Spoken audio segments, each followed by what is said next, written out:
Welcome to Jewish Boy Calls His Mother. I'm your host, Sadia, and this is my mother, Ima. Now, before you say anything, Ima, I just want to let the audience know she's a little under the weather, so she has a sore throat and she's going to be coughing. So hopefully everything should be fine. Um, but there it is. Okay. Hey, Ima, how's it going? Baruch Hashem. Okay. All right. So we have some interesting topics for the day. Um, and we were talking earlier about getting older, and wondering about, I'm not getting older. You're getting older. I'm not getting older. I'm of, still young and spry. You're getting older. of course, you're just a young, spry chicken. But what are the rewarding things about getting older? There has to be some advantages to it. There's a lot, thank God. But yeah, one of the tricks of life, one of the how can I say it, the ironies of life would be to have the body of a 20-year-old and the mind of a 70-year-old. Because as you get older, you do get wiser, you do get smarter. And especially in the area of social interaction, you really learn when to speak, when not to speak, what's appropriate, what's not appropriate. And even with that, even working on it, there's sometimes things that people will say and do, particularly mostly say, and they'll look back and say, that wasn't the thing to say at the time, or I could have expressed that better. And I find as I'm getting older, I'm learning that. My mother once told me when she was in her 70s that she has spent the majority of life working on one thing, knowing when to talk and knowing when to be quiet. And this is really important, learning to listen to others, learning, like I said, to basically know when to talk, when not to talk, and how to say the appropriate thing at the appropriate time. So that would be more of like a very important lesson that's been learned in life. But that's a skill.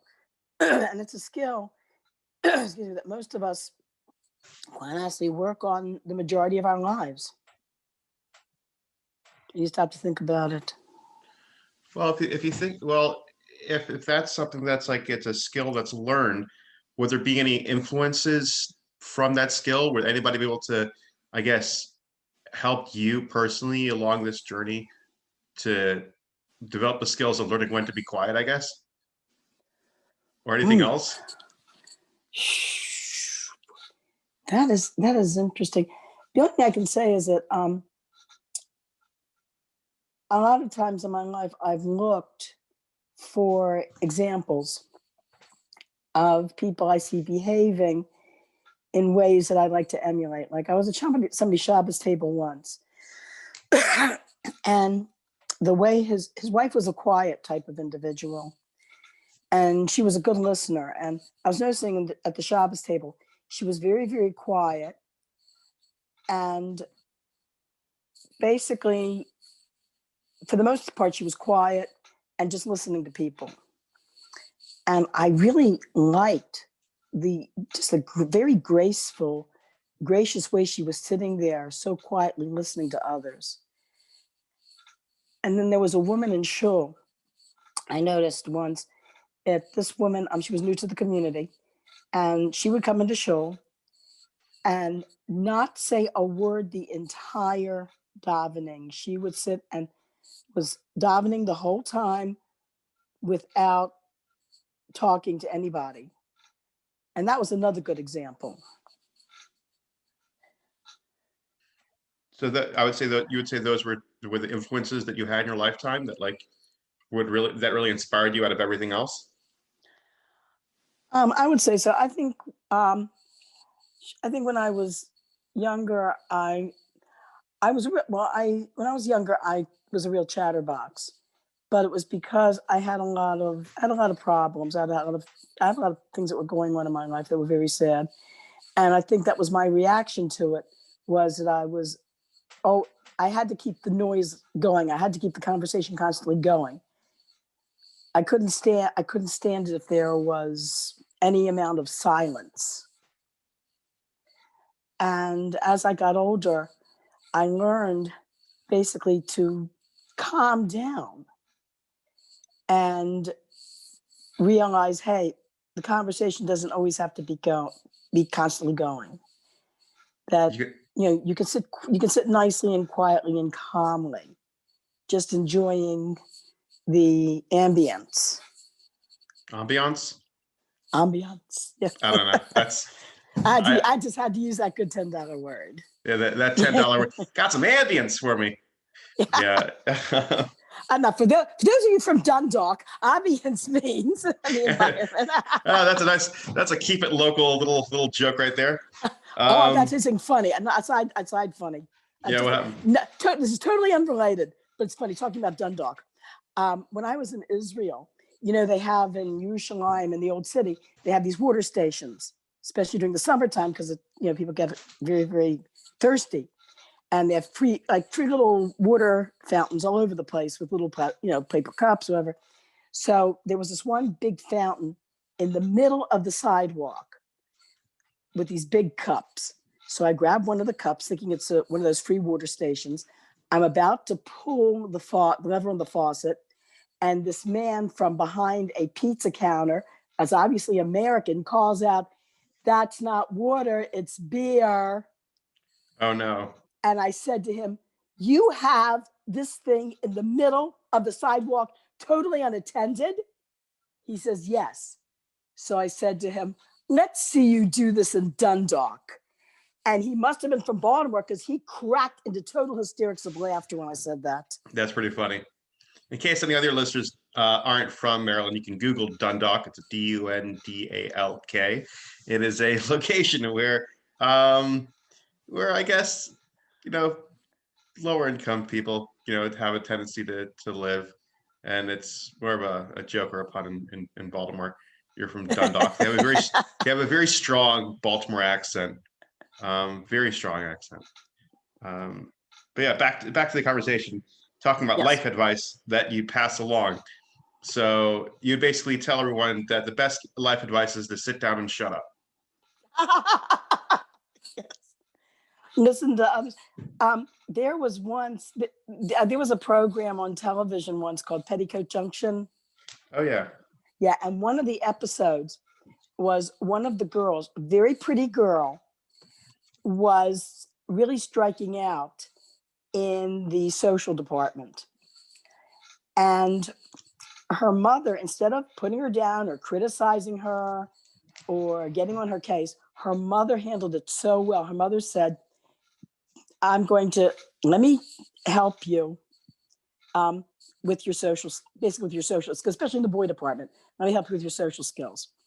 And one of the things that she did was they had a hotel. They ran like a small hotel in this television series. So she helped this girl to develop listening habits. She found that with this girl that one of her main problems was lack of listening habits, that she didn't sit and listen to the people that she was interacting with. So the mother was behind the desk, of course, and the daughter was in the lobby. And the mother was watching her. The girl was practicing talking to one of the patrons, and this young man was talking, and she was listening. And the mother was timing her, was actually grading her and timing her on how long she could listen to this man and acknowledge and remember like what he said and like participate in the conversation with him by acknowledging what he was talking about. And she would actually grade her. And at the end of the day, she actually had a whole chart of how to walk, how to talk, clothes to wear. And she actually did like an entire evaluation on paper with her and went over it with her. Interesting. So I'm just thinking because like dealing with all this life advice of I should have done this, should have done that, learning my lessons, like going back in time and being like any age, you know, like you said earlier, being what 20-year-old body with a 70-year-old brain. Yes. If you could go The back to wisdom of any, his, if you could go back to any age though, but you still get to keep your brain, what age would it be? if I could have the wisdom of a 70-year-old, but Yes. keep the body of a young person. There's all sorts of ages. I think I would have liked to have gone back as a, I think I would have liked to have gone back as a teenager. And I think I would have done better as far as social skills are concerned if, basically, like I said, if I had been more quiet and listened more to others and not try to push my point of view over so much. There's also, I found, as you get older, there's also the realization that, you know what, you don't have to be right all the time. It's okay not to be right. And, you don't, like, even if you know the right information, Yeah. there's a time and place for that. Like, there's certain, unless it's a matter of life and death, you know, like if the building is burning and everyone's trying to get out, and you know exactly where one of the exits is not locked, then of course you want to give that information quickly. But as far as, like, you know, information about stupid little things or whatever, it was like I was one of these people. I was very exacting. I always had to be right, and I always had to correct others, and that's kind of obnoxious. And I think I wish I could have done that over again, and not been that way. And college too. I think I would have liked my whole life. I think I would have liked to have been more of a quieter individual. Interesting. It was something I had. It was something I had to learn as years went on. But I think that one of the problems. I think one of the problems though with people who always have to be right and always have to put their point across is that I think these people are from a back. They probably were raised in a background where where basically they were probably being put down so much all the time, and if they didn't give just the right answer, the consequences were going to be, you know, almost deadly. So they were basically raised in a situation where you better be right, and if you're not right, you're going to pay for it. And I think that's it. That I think that was it. I think in many respects my home environment wasn't the best, and I think that was the reason. That's why I think it's important for parents to create a very calm home environment, and your kids don't have to be right all the time. Your kids don't have to be perfect all the time. Which, as a matter of fact, this would be a good topic for another time. I was thinking about, like, education in general, and like homework, home assignments, school. I think we put too much pressure on our kids. I think there's too much anxiety there.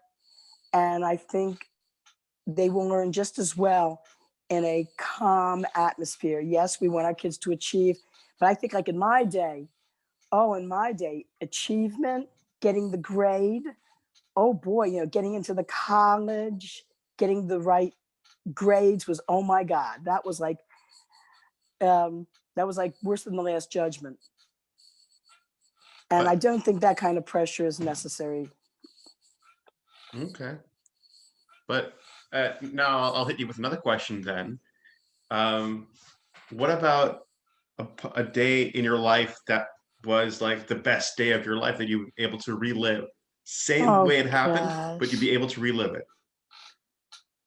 Oh gosh. This day in my life, you live it.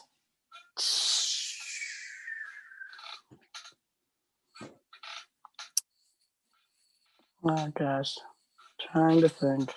There were a few. Oh There were a yeah? few really nice days. Um, Care to elaborate? um, my, I wish I would like to relive my wedding to Hmm. your father. That went so fast, and I wish I could live that over again and slow it down so I could enjoy it more. Wow. Also, my bar mitzvah ceremony, That was nice. I sang a solo, and then when What, we went home, I my father played the piano and I sang, and I basically entertained our guests for like I don't know how many hours. I entertained everybody, and I had such a great time just singing for everyone. what were the songs that you sang? Oh gosh, I sang some. Let me see. I'm trying to think. What did I sing?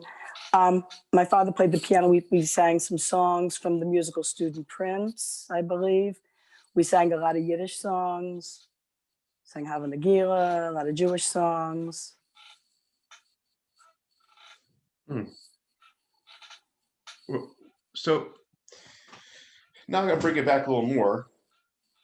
What would you say you're the most proud of from everything that you could feel like as an accomplishment you really, you know, can feel satisfied with? You children, Yeah? kid you not. Yep. Aw, that's so I look at sweet. I look at you guys, my sterling achievement. Wow. I found I found giving birth to each and every one of you exciting. Seeing, like at the anticipation of, is this a girl? Is it a boy? What is he or she going to look like? And raising you, watching each of you develop into the type of people you are today. Watching as you went, basically your everything, your physical development, your social development, seeing you change from day to day, and I just, that, it was. I had a great time raising you guys. This one woman, it was so funny, said to me that she said she couldn't get over my attitude. She says, "You actually enjoyed giving birth and raising all those kids." I said, "Yes, I did." And she couldn't believe it. I think there are so many women that I don't know what their problem is, that walk around with this attitude of, I'm pregnant, yuck. They just like, I don't know what their problem is. It's like they hate kids or something. And I don't think, I never felt like that. I never felt like that. I was I was always happy that I was healthy and that I could have one kid after the other, and Baruch Hashem, and be able to raise and nurture you. I was so grateful and so happy I was able to do that. Well, I mean, I guess I could like I don't really understand. I don't have any children right now, so I guess when I have kids, maybe I might feel that way. I just always feel like with so much busy schedule, I feel like I don't know if I'll ever have time for them. You know? Uh, you'd be, yeah, it only takes 15 minutes a piece. I mean, Yeah, I guess. I guess. you'd be surprised. I remember before I had kids, I used to do a lot of babysitting. And with babysitting, yeah, I enjoyed babysitting. I enjoyed, taking care of these kids. But at the end of the day, I was happy when the parents came home and I could give the kid back to them and walk out and get my money, get my money and walk out. And I used to think to myself, if this is how I feel, how am I ever going to feel about having children? But somehow when you have your own kids, it's like, oh, wow. It's like you do have time. You make time. Interesting. Okay. All right. You convinced me. Uh, so I would say, what kind of things make you the happiest now then? Getting rid of this cold would make me very happy.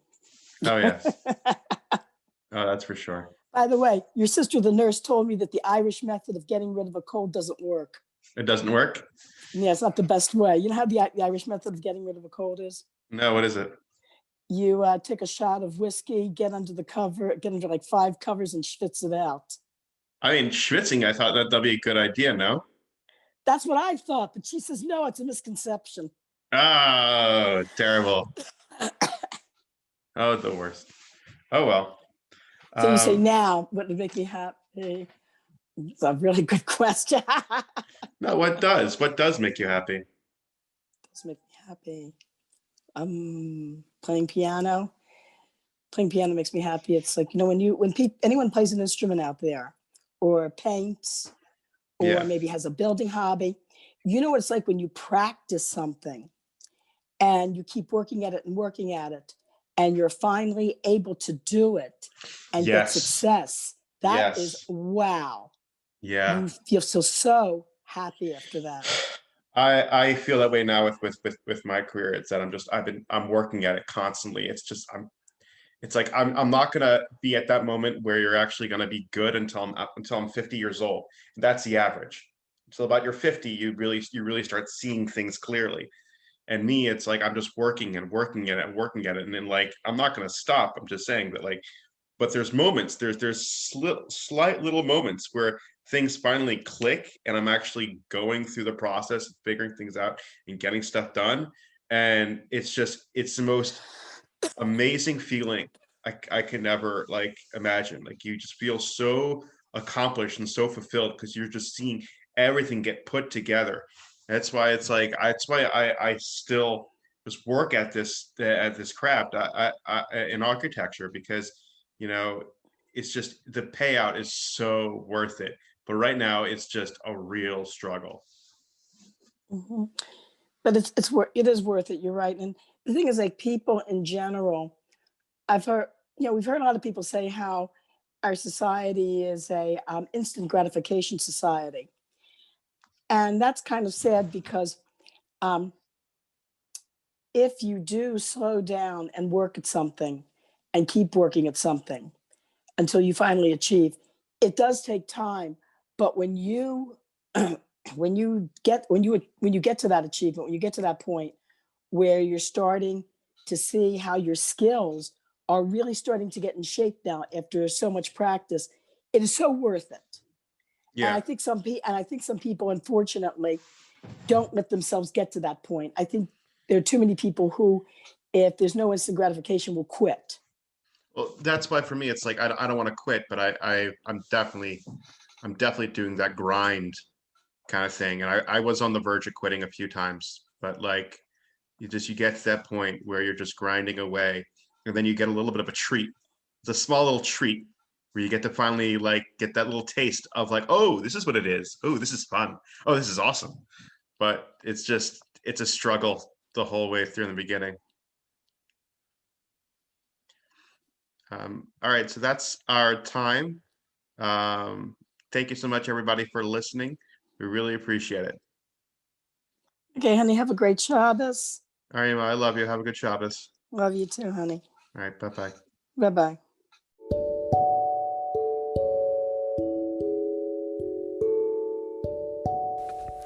Thank you for listening to Jewish Boy Calls His Mother. Please like and share and find us on Facebook at Jewish Boy Calls His Mother Podcast. We are looking forward to hearing from you.